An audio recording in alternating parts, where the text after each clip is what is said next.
Assalamualaikum warahmatullahi wabarakatuh.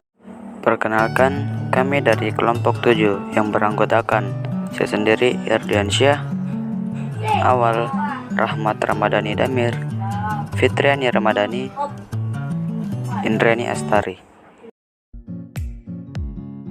Adapun materi yang akan kita bahas yaitu penyebab penyakit akibat kerja, diagnosis penyakit akibat kerja, pencegahan penyakit akibat kerja. Adapun faktor-faktor penyebab penyakit akibat kerja yaitu A. Faktor fisik. 1. Macam-macam penyebab dari faktor fisik sebagai berikut. A. Suara tinggi atau bising bisa menyebabkan ketulian. B. Temperatur atau suhu tinggi bisa menyebabkan hiperpireksi, miliaria, head cramp, head exhaustion, dan head stroke. C.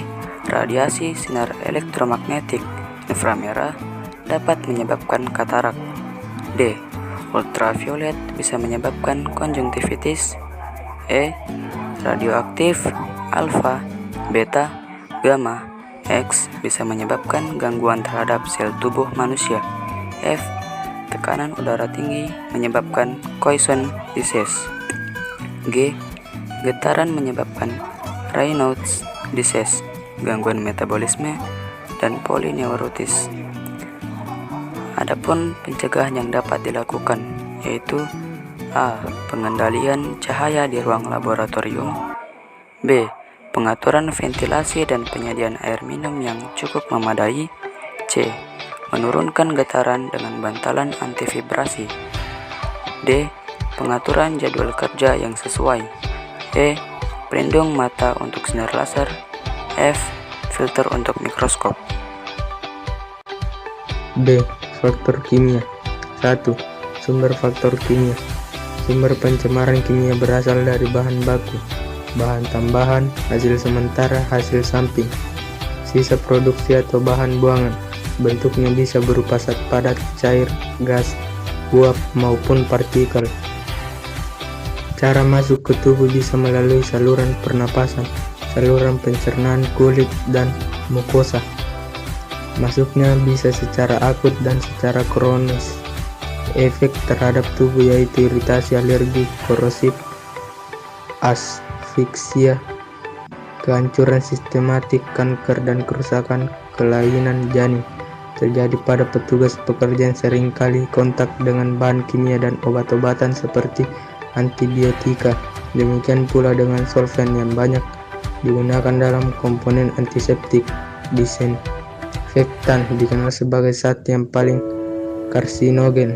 Semua bahan ini cepat atau lambat bisa memberi dampak negatif terhadap kesehatan. Gangguan kesehatan yang paling sering adalah dermatosis, kontak akibat kerja yang pada umumnya disebabkan oleh iritasi dan hanya sedikit saja oleh karena alergi. Bahan toksik jika tertelan, terhirup, atau terserap melalui kulit bisa menyebabkan penyakit akut atau kronik, bahkan kematian. Bahan korosif akan mengakibatkan kerusakan jaringan yang irreversibel pada daerah yang terpapar. 2. Pencegahan. Pencegahan sebagai berikut. A. Material safety data sheet dari seluruh bahan kimia yang ada untuk diketahui oleh seluruh petugas laboratorium. B. Menggunakan karet isap atau alat vakum untuk mencegah tertelannya bahan kimia dan terhirupnya aerosol. C. Menggunakan alat pelindung diri, sarung tangan, celemek, dan jas laboratorium dengan benar. Hindari penggunaan lensa kontak karena dapat melekat antara mata dan lensa. Menggunakan alat pelindung pernapasan dengan benar. C. Faktor biologi. Viral disease terdiri atas rabies dan hepatitis. Fungsi disease terdiri atas anthrax, leptospirosis, brucellosis, TBC, dan tetanus. Parasitiesis terdiri atas Achylotomiasis dan Cytosolesis.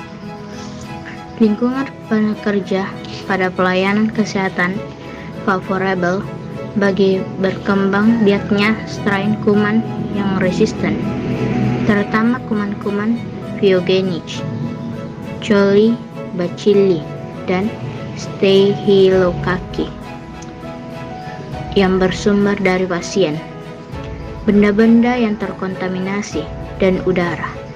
Virus yang menyebar melalui kontak dengan darah dan sekreta, misalnya HIV dan hepatitis B, bisa menginfeksi pekerjaan sebagai akibat kecelakaan kecil di pekerjaan, misalnya karena tergores atau tertusuk jarum. Terkontaminasi virus, angka terjadi infeksi nosokomial di unit pelayanan kesehatan cukup tinggi. Secara teoritis, kemungkinan kontaminasi pekerja telah sangat besar. Sebagai contoh, dokter di rumah sakit mempunyai risiko terkena infeksi 2-3 kali lebih besar daripada dokter yang praktik pribadi atau swasta. Dan petugas kebersihan yang menangani limbah infeksius senantiasa kontak dengan bahan yang tercemar kuman patogen maupun debu beracun, mempunyai peluang terkena infeksi. Oleh karena itu, perlu diperhatikan hal-hal berikut. 1. Sebagai pencegahan, seluruh pekerja harus mendapatkan pelatihan dasar kebersihan,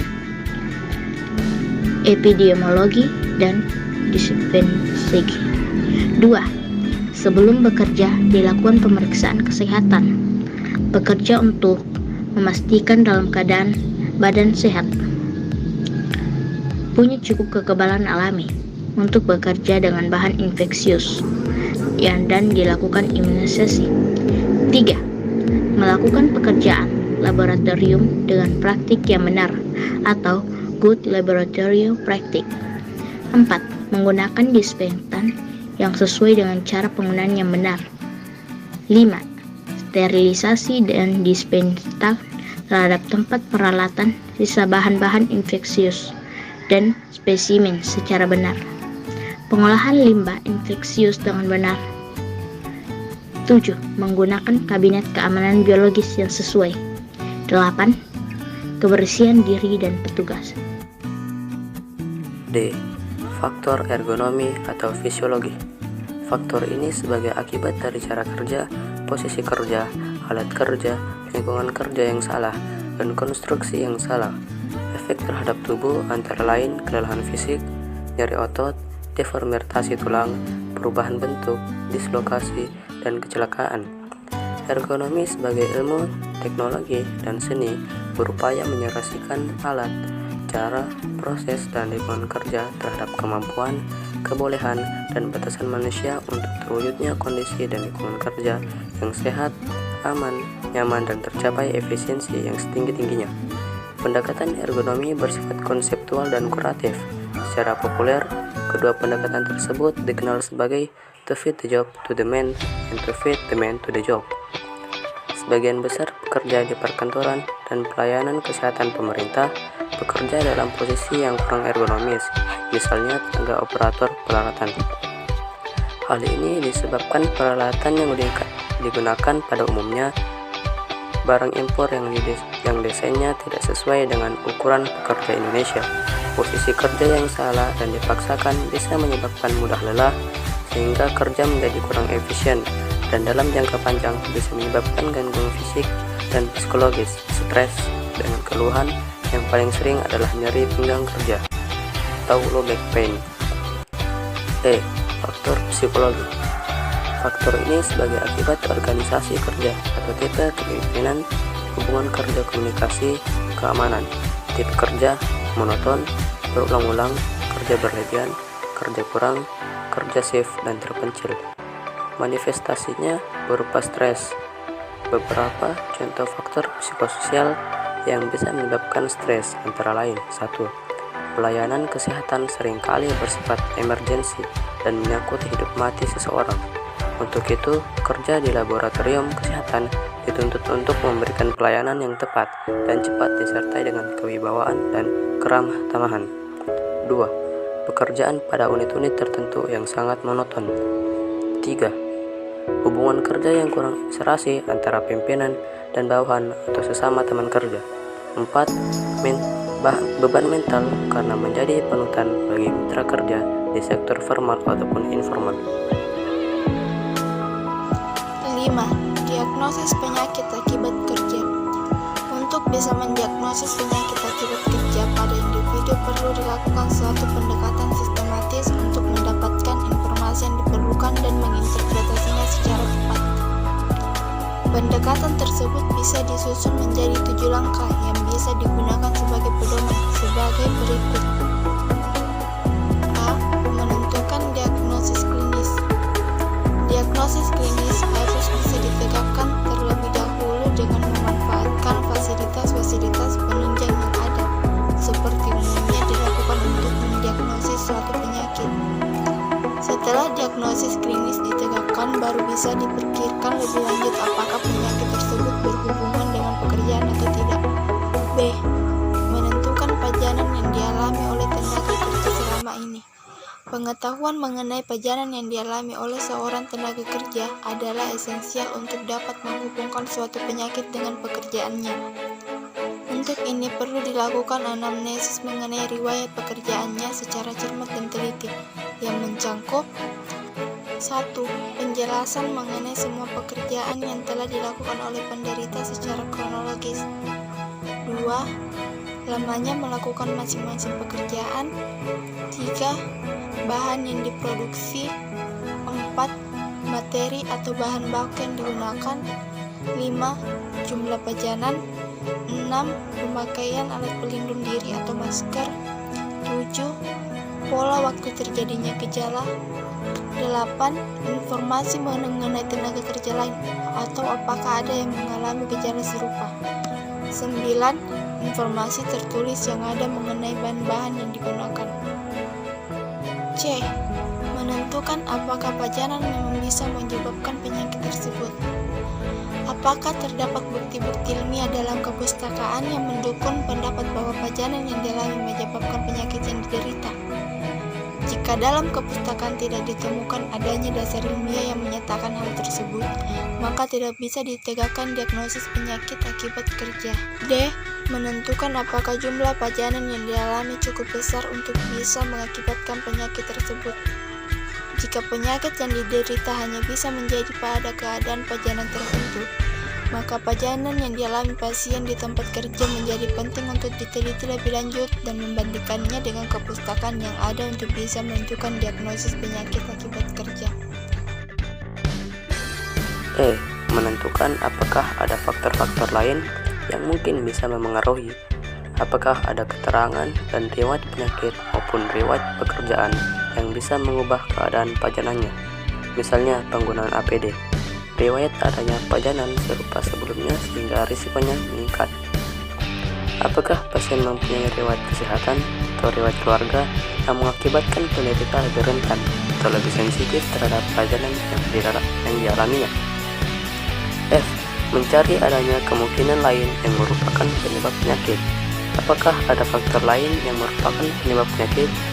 Apakah penderita mengalami pajanan lain yang diketahui merupakan penyebab penyakit? Meskipun demikian, adanya penyebab lain tidak selalu bisa digunakan untuk menyingkirkan penyebab di tempat kerja. G. Membuat keputusan apakah penyakit tersebut disebabkan oleh pekerjaan. Sesudah menerapkan ke-6 langkah di atas, perlu dibuat suatu keputusan berdasarkan informasi yang telah didapat yang memiliki dasar ilmiah, seperti telah disebutkan sebelumnya. Tidak selalu pekerjaan merupakan penyebab langsung suatu penyakit. Kadang-kadang pekerjaan hanya memperberat suatu kondisi yang telah ada sebelumnya.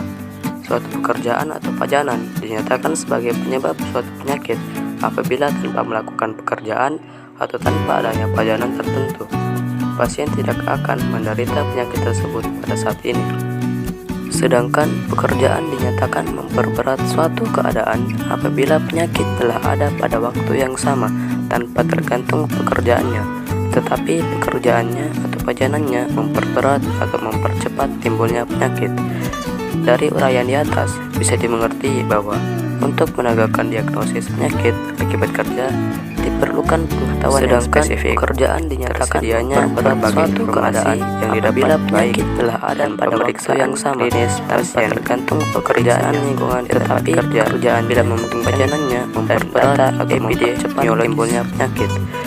Dari uraian di atas bisa dimengerti bahwa untuk menegakkan diagnosis penyakit akibat kerja diperlukan pengetahuan yang spesifik. Tersedianya berbagai informasi yang didapat baik dan pemeriksaan klinis pasien, pemeriksaan lingkungan di tempat kerja bila memungkinkan, dan data epidemiologis. 6. Pencegahan penyakit akibat kerja. Berikut ini beberapa tipe dalam mencegah penyakit kerja, diantaranya: A. Memakai alat pelindung diri secara benar dan teratur. B. Mengenali risiko pekerjaan dan pencegahan supaya tidak terjadi lebih lanjut. C. Segera akses tempat kesehatan terdekat apabila terjadi luka yang berkelanjutan.